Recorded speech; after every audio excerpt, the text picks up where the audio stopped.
watching Ask Profit, a show that gets all your stock-related queries answered. For viewers who are just tuning in, you can either call us or WhatsApp us. I mean, you've been doing that already, but that's just a reminder. Okay, we will soon be joined by Ajit Mishra of Religare Broking. Ajit, very good morning to you, and thanks so much for joining us this morning. Okay, so this one's an interesting question, and I think it's a good opportunity for me to come to you on this, and I'm going to read it as is, because ultimately these are the questions that our viewers have, and the regular investor would have similar thoughts. And I'm congratulating Rajesh for putting this down, because I think it's important to address. He says it's a generic query. Why is the Nifty overreacting for every news, even though India does not have much impact? The Nifty fell almost 1% today, whereas Israel's stock market is at the year high, or at an all-time high. The petroleum minister has clearly said that we have diversified our crude imports and we have stocked up for several weeks. I don't understand. Now, this is a fair question to ask, but I do want to point out to you, Rajesh, that a move of about 0.8% on the downside for the Nifty 50 is really not too much to write home about. If anything, it's a very measured response to the global uncertainty that we're seeing. So let me go across to you, Ajit, on the chart. What can you tell us about the move today? Of course, to a certain extent, one would argue that the drop that we're seeing is on account of IT, which is underperforming today, and it's moving for completely different reasons. Yeah, good morning, Alex. So that's true, because if you see, Alex, the top underperformer in today's session, largely they are IT majors and some of the profit taking in the heavyweights, which were under limelight in the last trading session.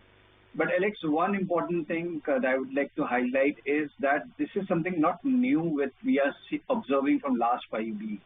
Means every week, especially in the last 3 weeks, we are seeing Friday being a decisive directional move that we see in the index, and in the next following week we said see that the move fizzle out, be it on the positive side or negative side, and this is what we are observing consistently.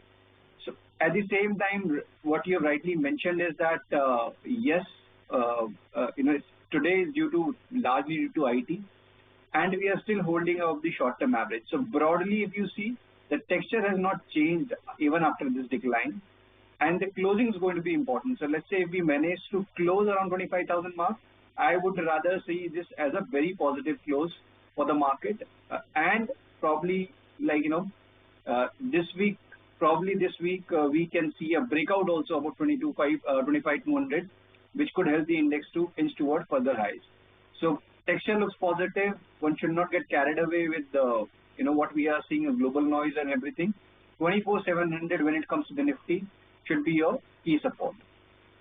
Of course, keeping in mind the expiries as well. All right, then our next caller, Rahul. We've got our next question on IRFC, and this is from Vijay.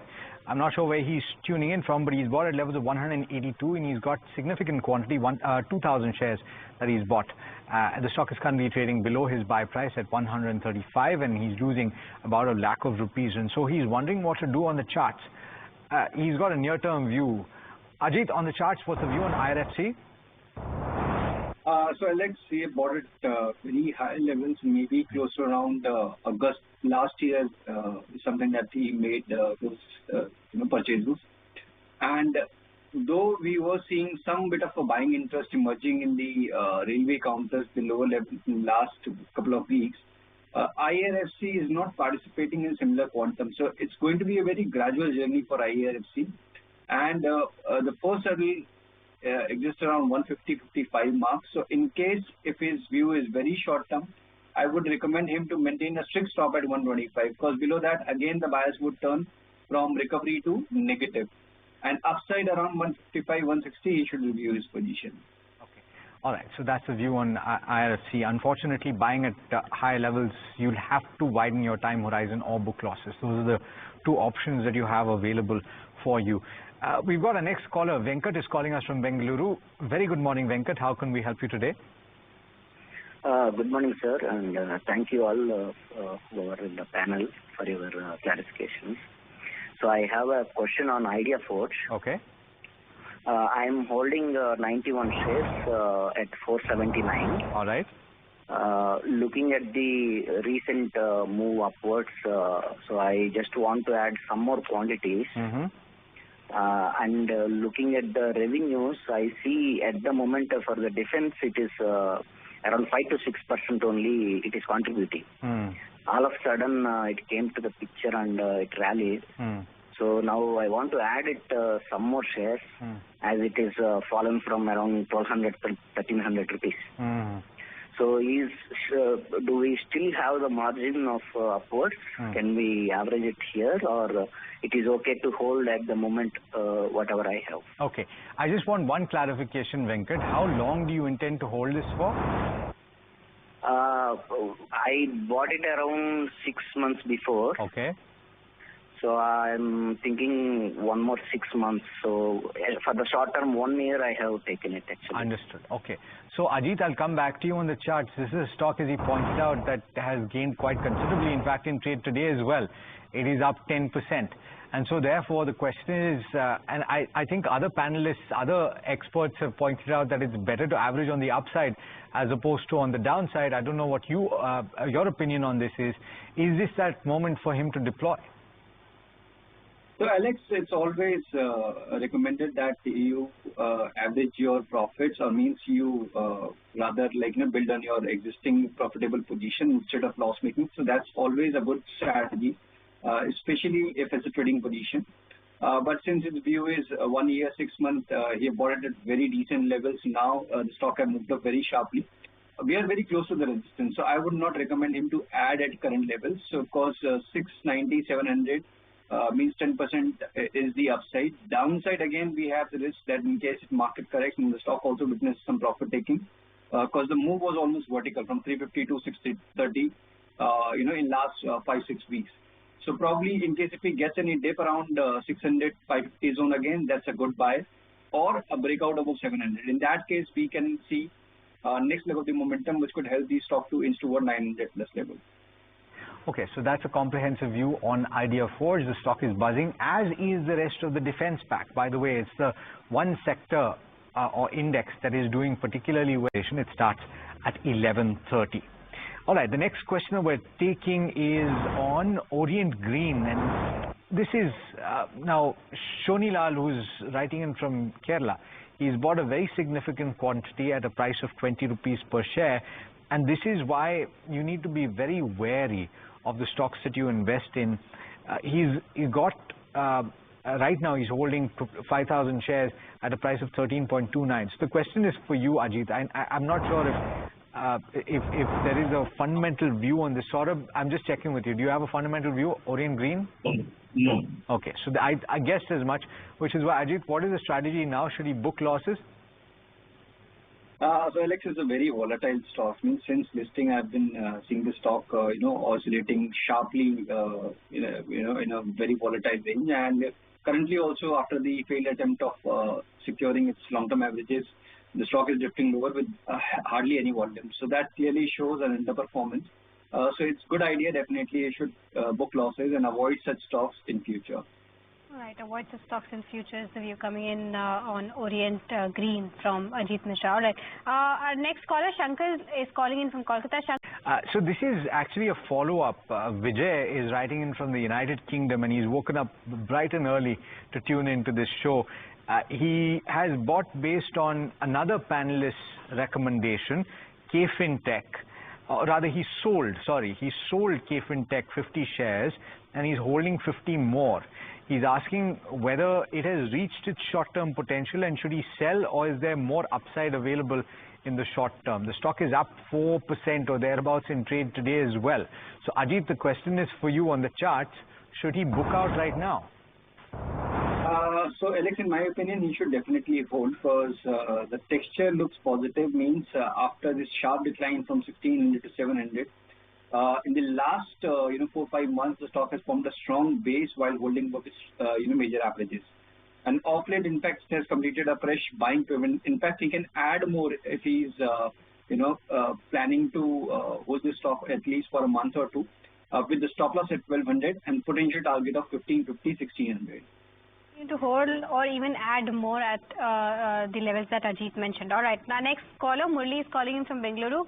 Murli, a very good. By the way, Murli, kudos to you for the kind of research that you put into each stock that you're holding, and I've noticed that you invariably have gains in the stocks that you ask us about. All right. So let's move to the next one. We've got Shashikant, who's writing in from Pune, and he's looking for a short-term trade. He's got Yes Bank, 4,000 shares that he's bought at levels of 21 rupees per share. He's incurring a small loss, but he's not too far away from the current market price, which is 19.8 or close to 20 rupees per share.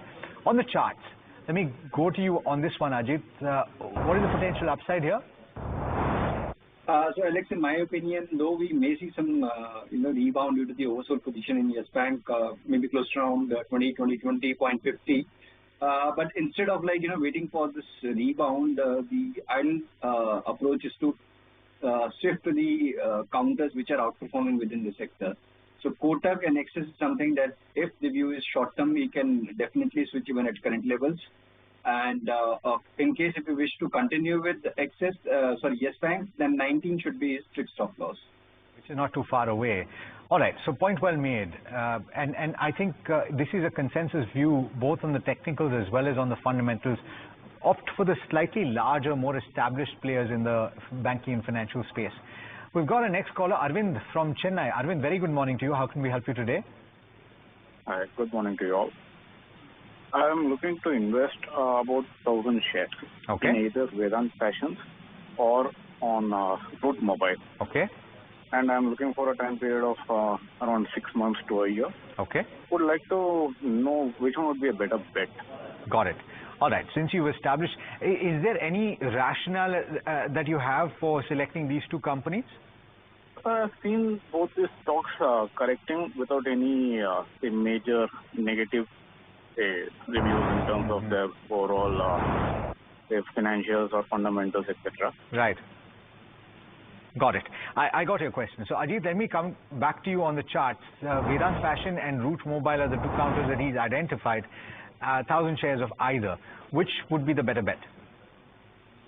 So, ironically, Alex, both stocks are looking almost identical on charts. Means a very sharp decline followed by a very tight range of consolidation. Both stocks are witnessing. And the Manyavar, which is Vedant Fashion, is seeing bit of a traction of late with noticeable surge in the volume. So that indicates a possibility of consolidation or maybe the accumulation at the lower end. So among these two, Vedant Fashion means Manyavar can be considered. And since his view is 6 months, I would recommend him to maintain a stop also, considering that the overall trend is still negative. It's just that we are buying for a recovery. So 710 should be his closing stop loss, and upside around 1,000, 1,050 something that he can maintain as a target area. Okay. Our next question then is from Shweta Kohli, who is writing in from Gurugram. Her query is regarding GPT Healthcare. She got 2 lots in the IPO last year at 172 and added a few averaging out, but the share is not going anywhere is her problem. And she's saying that should she continue holding the shares that she's already holding, or should she sell at the moment and book losses? Saurabh, I'll come to you on this one. What's the view like? I know that it's a relatively new listing on GPT. What would you do with it if you got allotment in the IPO? Would you exit at this point? Yeah, certainly I would, Alex, because if you see that it's been a very volatile trend, since listing, and though we are very close to the lower band of this prevailing consolidation range, but at the same time the stock has been maintaining lower highs during this consolidation phase. So I would rather suggest not to stick with stock where I have opportunity loss also, and the volume is also negligible. And in case if it witnesses any bounce also, we have multiple resistance to cross. So it's prudent that she should exit her position and switch to some counters which are trading in sync with the market trend. All right. It is time now, gentlemen, to hit the rapid fire round, and you both know what this means. We will throw as many questions at you over the course of the next 2 minutes. Do keep your answers as concise as possible. Raghunathan has got the first question. Jyoti Labs is the name of the counter, and he's looking for an entry point for the long term. Ajit, on the charts, is this a good time? Yeah, buy with 275 as a stop loss. Okay, Power Grid is the next counter. Ramesh Kumar from Coimbatore has 700 odd shares at 118. All right, IDFC First Bank is the next counter. Sanjay is holding 300 odd shares at 76. a piece and wants to know if it can continue for the next 2 odd months or not. Ajit, your view? Hold 67 stop loss, 76 first target. Okay, Paridhi Tanija wants to know about which stock in the energy. No. Okay, CG Power, and this is a price. Okay, I'm not sure if can we pull that up. Okay, yeah, he's bought at levels of 8 rupees. Should he book profit? My goodness, Ajit, what's the view? Certainly, he should book profits. It's been like almost a vertical move, so definitely he should book profits. All right, ITC is the next counter. Raju Mazumdar is holding 42 odd shares. And okay, the next question is on KPIT. The person is holding 150 odd shares at 1426 a piece. Can he continue to hold? Ajit, on the chart? Hold 1300 stop loss. Okay, we're out of time on the rapid fire round, and in fact, it's the end of the program as well. Ajit as well as Saurabh, thanks so much for joining us this morning. Pleasure having you on the show as always. Thank you. All right, and like I said, that brings us to the end of this edition of Ask Profit. We leave you searching for the dip. Thanks so much for tuning in. This is NDTV Profit.